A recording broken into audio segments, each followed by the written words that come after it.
बेटा ये next video है आपका चैप्टर 3 रिप्रोडक्टिव हेल्थ, उसका इंपॉर्टेंट क्वेश्चन है बोर्ड के लिए। ठीक है, चलो अब स्टार्ट करते हैं क्वेश्चन से।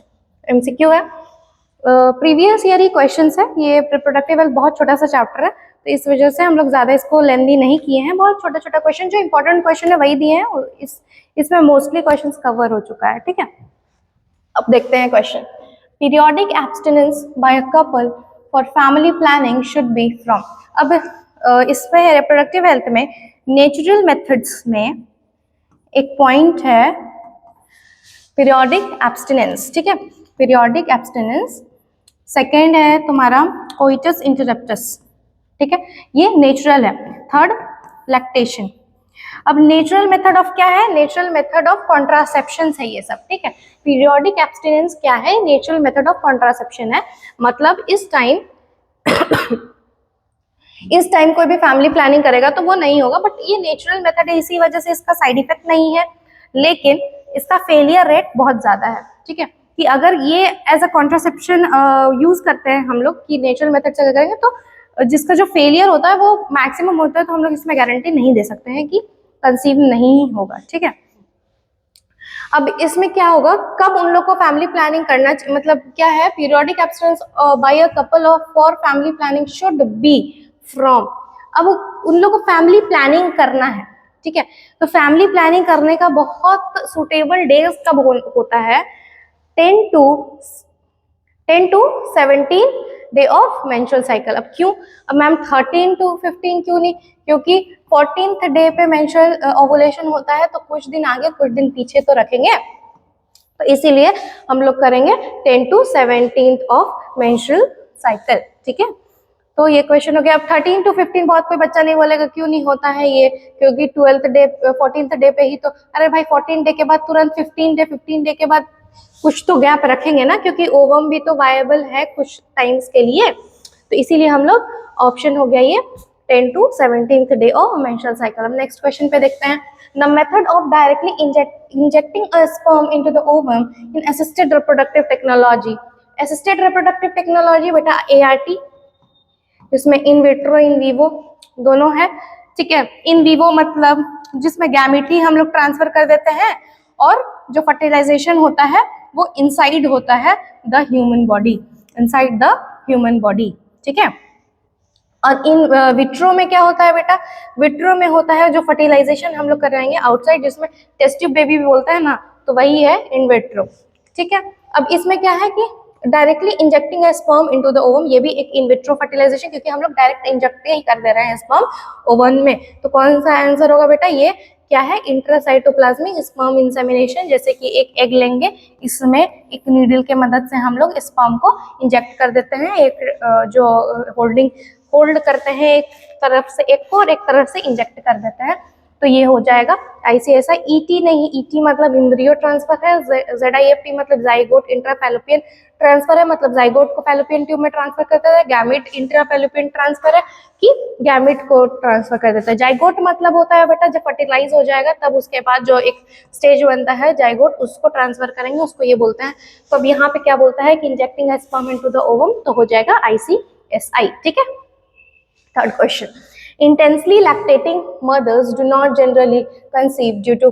अब intensely lactating mothers है, तो मतलब lactating mothers मतलब क्या होता है कि वो बच्चा डिलीवर कर चुकी हैं, उसके बाद जो एक फेज आता है लैक्टेशन का 6 months का, वो है लैक्टेशन फेज। ठीक है, तो ये है लैक्टेटिंग मदर्स का फेज। क्यों इनमें नहीं होता है कंसीव नेचुरली?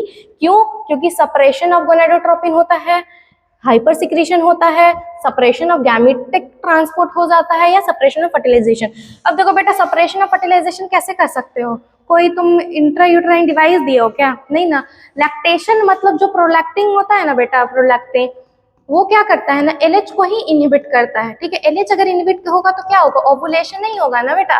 तो ओवुलेशन नहीं होगा तो मतलब ये LH क्या है? गोनाडोट्रोपिन हार्मोन है ना, गोनाडोट्रोपिन हार्मोन के चलते ही रिलीज हो रहा है ना, तो इसी वजह से क्या होता है, जो प्रोलैक्टिन करता है वो GnRH को भी इनहिबिट करता है, जिससे LH ना रिलीज हुआ हो। ठीक है, तो इसीलिए क्या होता है, सेपरेशन ऑफ गोनाडोट्रोपिन हम लोग करेंगे तो हम लोग का कंसीव नहीं होगा। फोर्थ क्वेश्चन पे चलते हैं। Sterilization techniques are generally full proof methods for contraception. ठीक है, स्टेरिलाइजेशन मतलब बेटा क्या, वेसेक्टोमी, ट्यूबेक्टोमी। ट्यूबेक्टोमी में क्या करते हैं, फैलोपियन ट्यूब को लाइगेट करते हैं कट करके। वेसेक्टोमी में क्या करते हैं, वास डिफरेंस जो होता है ना बेटा, उसको कट करके लाइगेट करते हैं हम लोग। ठीक है, तो अब देखो कि इसका तो लीस्ट साइड इफेक्ट है ना, क्योंकि हम लोग तो कट कर दे रहे हैं, तो क्या है, साइड इफेक्ट तो बहुत कम है, लेकिन क्यों नहीं यूज होता है, क्योंकि अब क्या है, क्यों, बिकॉज क्यों यूज नहीं होता है कपल्स के। अब जैसे कि आप तुम लोग देखोगे कि वैसेक्टोमी ट्यूबेक्टोमी बहुत कम कोई कराता है, क्यों कम कोई कराता है, वही पूछ रहा है ये क्वेश्चन। क्या पूछ रहा है, it is almost irreversible, irreversible है। Of the misconception that it is used to reduce sexual urge. एक मिसकंसेप्शन है कि अगर हम लोग ये करा लेंगे वैसेक्टोमी ट्यूबेक्टोमी तो सेक्सुअल अर्ज जो है वो कम हो जाएगा। It is surgical procedure, surgical procedure है, इस वजह से क्या, of lack of sufficient facilities in many parts of the country, की हर पार्ट में अच्छे हॉस्पिटल नहीं खुले हुए हैं, हर पार्ट में अच्छे डॉक्टर्स नहीं है जो ये प्रोसेस को करे। बट ये प्रोसेस बहुत छोटा सा प्रोसेस है, ज्यादा नहीं, मेल्स में तो बहुत छोटा सा है, क्योंकि वास डिफरेंस को हम लोग इसी तरह कट कर सकते हैं, हम लोग को एब्डोमेन ओपन करने का जरूरत नहीं होता है। तो कौन सा करेक्ट ऑप्शन है, 1 and 2। 1 में क्या बोल रहा है बेटा, इट इज ऑलमोस्ट इरिवर्सिबल, सही है। Of the misconception that it is used to reduce sexual urge, ये भी सही है, लेकिन क्या ये दो ऑप्शन गलत है, नहीं, ये दो ऑप्शन भी सही है। तो कौन सा ऑप्शन हो जाएगा, डी ऑप्शन हो जाएगा, सारा ऑप्शन सही है। क्यों, क्योंकि इरिवर्सिबल भी है, तो इस वजह से भी लोग डरते हैं, क्योंकि एक बार फैलोपियन ट्यूब को कट कर दिए तो वो वापस से लाइगेट नहीं हो सकता है। मिसकंसेप्शन है कि सेक्सुअल अर्ज को कम कर सकता है, बहुत कोई मिसकंसेप्शन इस वजह से भी नहीं कराता है। इट सर्जिकल प्रोसीजर है, सर्जिकल प्रोसीजर से डरता है आदमी। ठीक है, लैक ऑफ सफिशिएंट फैसिलिटी, सही है, सब सही है, तो ये ऑप्शन करेंगे हम लोग। ठीक है, 4th 5th क्वेश्चन देखते हैं। What is the significance of progesterone estrogen combined as contraceptive mean, contraceptive mean. ठीक है, अब प्रोजेस्टेरॉन और एस्ट्रोजन का कंबाइंड पील, एक बेटा नाम है सहेली, बहुत चला है।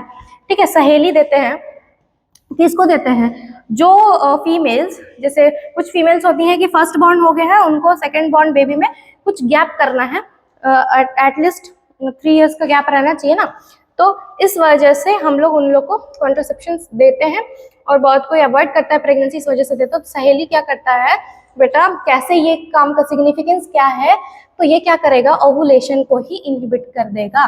ठीक है, ओवुलेशन को ही इनहिबिट करेगा, कैसे, LH और FSH को इनहिबिट करके तुम्हारा ओवुलेशन ही नहीं होगा तो क्या होगा, ओवम निकलेगा, नहीं निकलेगा, तो फर्टिलाइजेशन ही नहीं होगा।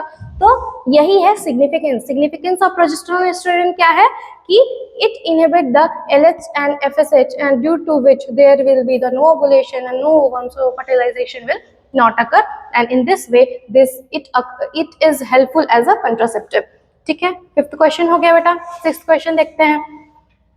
Correct surgical procedure as a contraceptive methods is, देखो बेटा ज्यादा फास्ट नहीं है, ये क्वेश्चन सीरीज है, इस वजह से फास्ट जा रहे हैं। ठीक है, आप लोग को भी 30 मिनट का हम रिप्रोडक्टिव हेल्थ पे ही दे देंगे टॉपिक, तो ठीक नहीं होगा ना। ठीक है, इस वजह से आप लोग को और भी एग्जाम है, वो सब पे भी फोकस करिए। और बायोलॉजी के लिए हम लोग इसी वजह से क्वेश्चन लाए कि आप लोग को बहुत कम मेहनत में स्कोर हो जाए आप लोग का। ठीक है, इस वजह से क्वेश्चन सीरीज को फॉलो करिए और हमारे साथ जुड़े रहिए। ठीक है, तो क्या है, correct surgical procedure as a contraceptive method is, correct surgical procedure क्या है। ठीक है, ओवेरेक्टोमी, ओवेरेक्टोमी क्या बोल रहा है बेटा, ओवरी ही निकाल देते हैं क्या, नहीं। Hysterectomy, vasectomy, castration. अब हिस्टेरेक्टोमी, हिस्टेरिक एक वर्ड है जो हम लोग यूट्रस के लिए यूज करते हैं, तो हिस्टेरेक्टोमी पूरा यूट्रस ही निकाल देते हैं क्या, नहीं। कैस्ट्रेशन मतलब क्या, पूरा टेस्टिस निकाल देता है क्या, नहीं। वही वैसेक्टोमी करेंगे जिसमें वास डिफरेंस को हम लोग कट करके लाइगेट करते हैं, और उसके वजह से क्या होता है कि आप लोग को मतलब स्पर्म नहीं आ पाता। अब बेटा देखो कि वैसेक्टोमी करेंगे ना, तो ये नहीं कि तुरंत इफेक्टिव नहीं होता है, 2 to 3 months उसको लगता है। ठीक है, तो अगर कोई भी वैसेक्टोमी किए और फिर अगर उसका 1 month में वो कंप्लेन कर रहा है कि मतलब फीमेल कंसीव कर गई, तो वो नहीं है, क्योंकि वैसेक्टोमी करने के बाद 2 to 3 months हमारा लगता है उस प्रोसेस को होने में, उसके बाद स्टेरिलाइजेशन का आता है। ठीक है, males in whom testis fail to descend to the scrotum, अब आपको पता है कि स्क्रोटम जो होता है उसके अंदर टेस्टिस होता है। ठीक है, अ पेयर ऑफ टेस्टिस। अब एक टेस्टिस इसलिए बनाएंगे क्योंकि एक टेस्टिस थोड़ा बड़ा होता है, एक टेस्टिस थोड़ा छोटा होता है।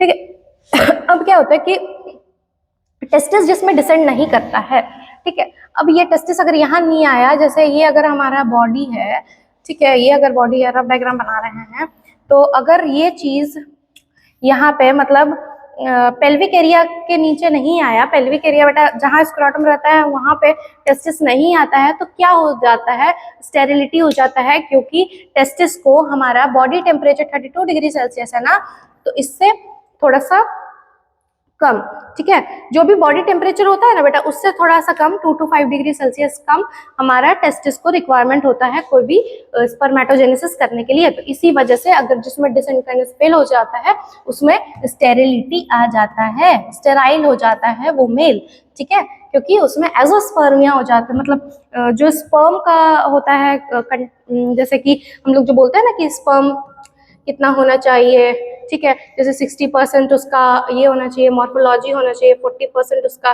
क्या बोलते हैं मूवमेंट होना चाहिए, ठीक है।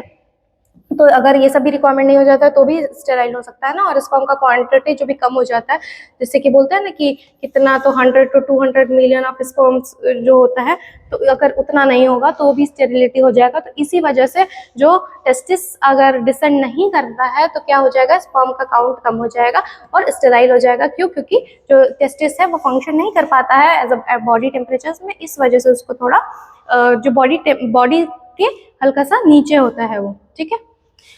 8 क्वेश्चन देखते हैं। Name any 2 copper releasing IOD. Copper releasing IOD कौन सा है बेटा, कॉपर टी है, कॉपर 7 है और मल्टीलोड 375 है, ठीक है। तो ये सब क्या करता है, ये रिलीज करता है copper. State 2 reasons that make them effective contraceptive. Effective contraceptive क्या होता है बेटा, फर्स्ट रीजन क्या है कि it helps in phagocytosis of sperm, ठीक। क्या करता है बेटा, फैगोसाइटोसिस ऑफ स्पर्म कराता है ये, ठीक है। सेकंड क्या कराएगा ये, अगर फैगोसाइटोसिस ऑफ स्पर्म कराता है, एक और चीज कराता है ये, सर्वाइकल म्यूकस को भी ये ठीक कराता है, ठीक। और क्या कराता है, यूट्रस को अनसुटेबल फॉर फर्टिलाइजेशन कराता है, ठीक है। 3 रीजन बता दिए, 2 ही पूछा है, ठीक है। क्या कराएगा, एक फैगोसाइटोसिस ऑफ स्पर्म कराएगा, सर्वाइकल म्यूकस को थिक कराएगा और यूट्रस को अनसुटेबल कर देगा फर्टिलाइजेशन के लिए। तो name any 2 copper releasing IOD, state 2 reasons that make them effective contraceptive. तो यही हो गया, कोई भी 2 लिख देना ये सब में से, और कोई भी 2 रीजन लिख देना, मार्क्स मिल जाएगा, ठीक है। तो अब ये खत्म हो गया तुम्हारा। तो हम लोग कौन सा चैप्टर खत्म कर लिए, रिप्रोडक्टिव हेल्थ भी खत्म कर लिए हम लोग, इसका क्वेश्चन आंसर्स भी कर लिए, जो भी क्वेश्चन था वो भी बता दिए, जो एमसीक्यू था वो भी बता दिए, लॉन्ग आंसर क्वेश्चन बता दिए। तो बेटा थैंक यू, पढ़ते रहो और हमारे साथ जुड़े रहो।